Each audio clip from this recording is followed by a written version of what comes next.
Barasat Barrackpore road সংলগ্ন নারায়ণপুর এলাকায় একটি ধর্মীয় অনুষ্ঠানে উপস্থিত হয় পীরজাদা আব্বাস সিদ্দিকী। কিছুদিন পূর্বে মিমের কর্ণধার আসাদউদ্দিন ওয়াসি ফুরফুরা শরীফে উপস্থিত হওয়ার পর আব্বাস সিদ্দিকীর গতিবেগ দ্বিগুণভাবে বেড়ে যায়। আব্বাস সিদ্দিকীর জনপ্রিয়তা পশ্চিমবঙ্গের অন্যান্য মুসলিম অধ্যুষিত এলাকাগুলোতে নজর কাড়ার মতো।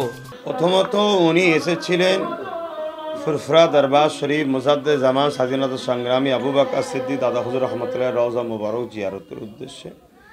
তার সাথে সাথে উনি পশ্চিমবাংলায় রাজনীতির উনি একটা দল আছে, সংসদীয় দল, সেই দলকে উনি পশ্চিমবাংলার রাজনীতিতে আনতে চাইছেন।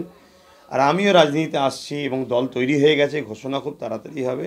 তাই আমার কাছে একটা সাক্ষাতেও বসেছিলেন, সেই সাক্ষাতে উনি জানিয়ে দিয়েছেন আমি যে ফন্ডটা বানাচ্ছি সেই ফন্ডে উনি একসাথে এসে লড়তে ইচ্ছুক এবং আমি যেভাবে যেটা করব সবটাই উনি মেনে নেবেন, এটা উনি খোলাসা বলে দিয়েছে। অর্থাৎ বাংলার বিষয়ে উনি কোনো মতামত না দিয়ে ডাইরেক্ট উনি জানিয়ে দিলেন আব্বাস সিদ্দিকীর মতামতটা আমার মতামত।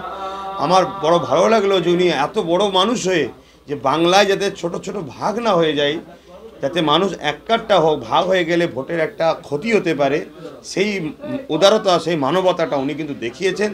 এর জন্য আমার পক্ষ থেকে আন্তরিক ভালোবাসা, মোবারকবাদ আরেকবার ওনাকে। অত্যন্ত ভালো মানুষ উনি, তার পরিচয় উনি দিয়েছেন। উনি বলেছেন যে আব্বাস সিদ্দিকীর ফাইসাল্লাই আমার ফাইসাল্লাহ। ব্যুরো রিপোর্ট, নোবেল বাংলা।